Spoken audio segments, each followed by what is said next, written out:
I'm gonna draw your mom. Welcome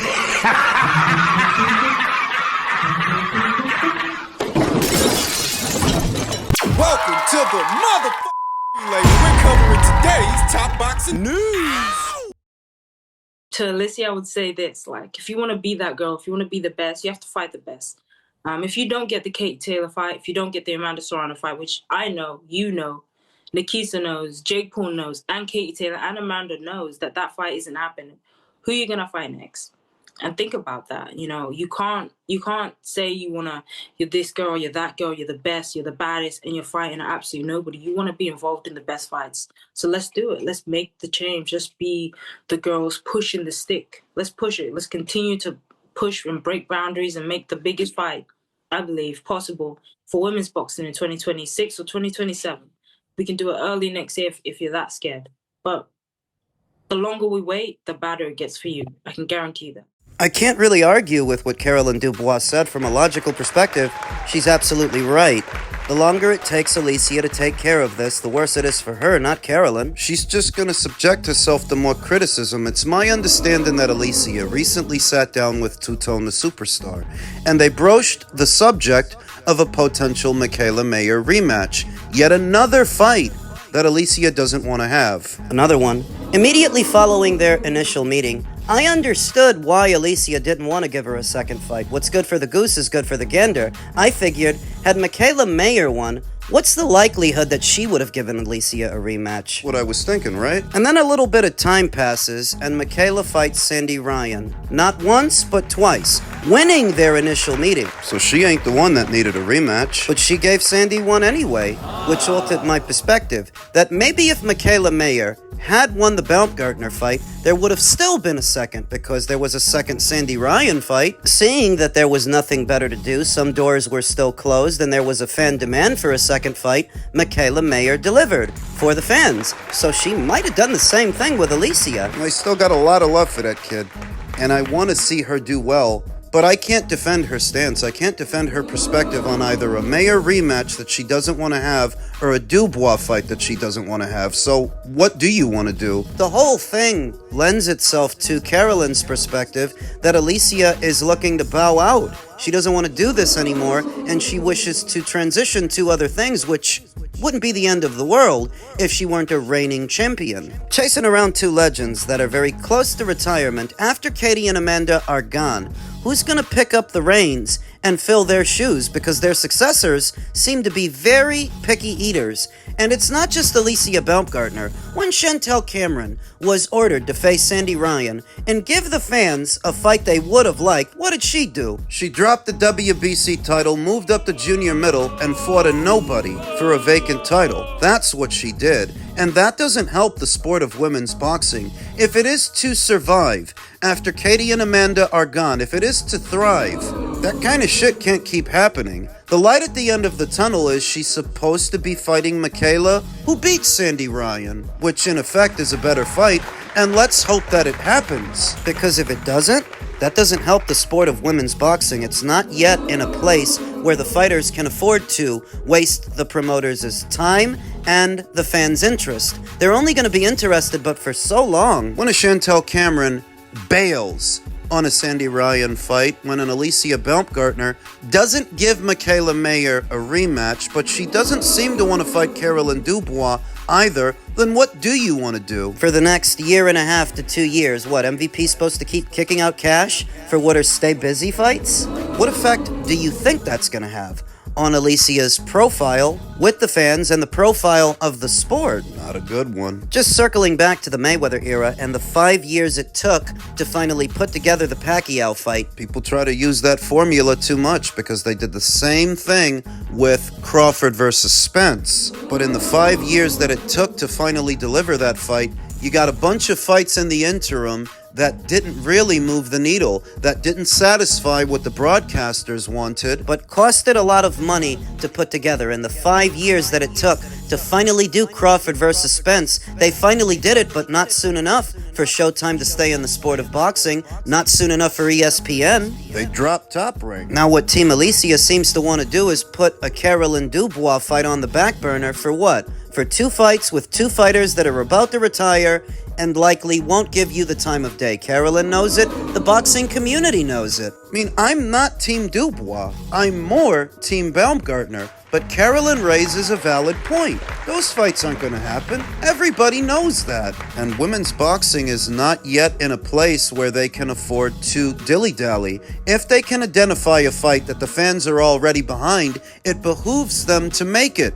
Post-haste. You can't afford to waste the boxing community's interest or the promoter's time and money, because all the while you're not fighting Carolyn, you gotta fight other people, and those people ain't free. Those cards ain't free. There's no such thing as a free lunch. Everything costs something. Those cards not only cost money to make, but it's costing you favor with the fans. Everything costs something. So the latest is, we shouldn't expect to see a Dubois fight in the near future, and we shouldn't expect to see a Mayer rematch either. So I don't know what the plan is for Alycia. Because Katie ain't in it.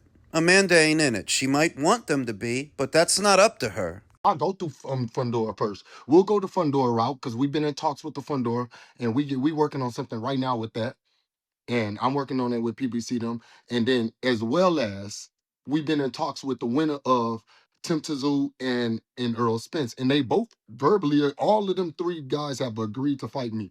Earl jumped in the ring trying to fight for Sebastian Fundora, moving up from 154. And I'm in that joker like, hold on. I been said I was coming back. I been said I wanted my straps. Let me continue to train and grind. Now I'm getting frustrated. I'm grinding. I'm training. Now I'm pulling up to the fights. Now they understanding it's time to, hey, he wanted back. So nobody beat me for my belts. They can all be this, that, and the third. Look, at the end of the day, I'm going to be Sebastian Fundora's biggest fight if he fights. Ennis. If Ennis get in the ring with me, if Eddie Hearns would have made a deal, this and that and the third, I'd have been Ennis's biggest fight to this day. Virgil Ortiz, still to this right now. So at 154, who could beat me? None of them. None of them. But none of them calling me out. They understand that risk that you gotta take. I'm way more hungrier than than I ever been. And they know that I'm not gonna talk about what I've done or how I knock them out. I'm not gonna talk about how I beat them up or let's because we're gonna focus because I was just as good as my last fight, right? So I'm gonna just stick to that. And we'll move on from there. Except that he hasn't actually moved on from there because he hasn't actually come back. It's been about 3 years since that Canelo Alvarez fight, if you can believe that. And even longer since Jermell Charlo fought at 154. It's been about 4, he says. That those guys never actually won the belts from him, but how could they? One left the division. So what do you think? That everything's supposed to stop for you? That everything at 154 has to come to a screeching halt until Jermell Charlo comes back? And it's taking him long enough. Guy's fucking delusional, like most of these boxers, because there's so much more media now, and so many more individuals conducting interviews, you have a better insight into how these fighters' minds work, and a good number of them are delusional. Guy's fucking delusional. How many times have you heard me say that fighters in this era have too much wiggle room to waste everybody's time and waste everybody's money? And that's what Jermell wants to do. See, he wants to be fast-tracked to a big fight so he can disappear again right after that without having to earn it. Get it the money quickly, then go on another year and a half, 2-year vacation. Well, the whole time he's been gone, fighters have been fighting and fighters have been winning, participating in eliminators. Why are you supposed to get to skip ahead of them in the queue? Because of your faded glory? Because you used to hold the belts at 154? A lot of guys used to hold belts at 154. Tell me something I don't know. What I see is you're just mad you ain't got it like that. The earth don't shake when you slip into your house slippers. You don't want to do the actual work to rebuild. You just keep talking about it. You've been talking about it.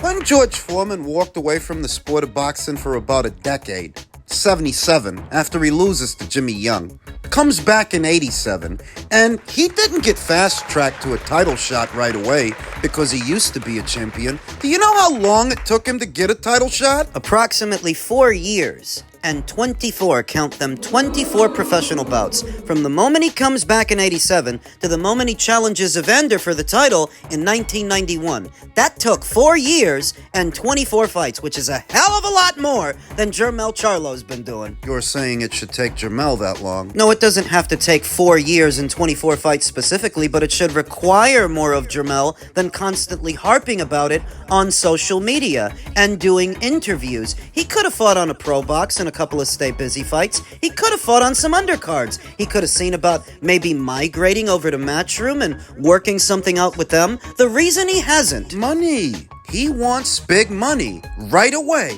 He doesn't have it like that. He wants to be fast-tracked to a big fight with a big name for a big bag so he can go on hiatus again. Well, for that shit, just stay on vacation. He would, if he didn't have bills to pay by now. A guy like Jermell Charlo has likely blown through a sizable portion of the money he made with Canelo. So he's scratching and sniffing and his ass is snapping at the grass for a significant fight with a significant name, except that now they don't need you. What do you have that they need? Time it's taking you to come back. You could have secured a mandatory position by now, to where they would have had to fight you, but you think that you don't have to do that. Could have fooled me, because where you say you're having conversations with Sebastian, Sebastian's having conversations with Josh Kelly. For a unification match. The fighters in this era, fighters like Jermell, have too much wiggle room to waste everybody's time and waste everybody's money. You got that Canelo Alvarez fight, that was a waste of money. A high-priced piece of shit.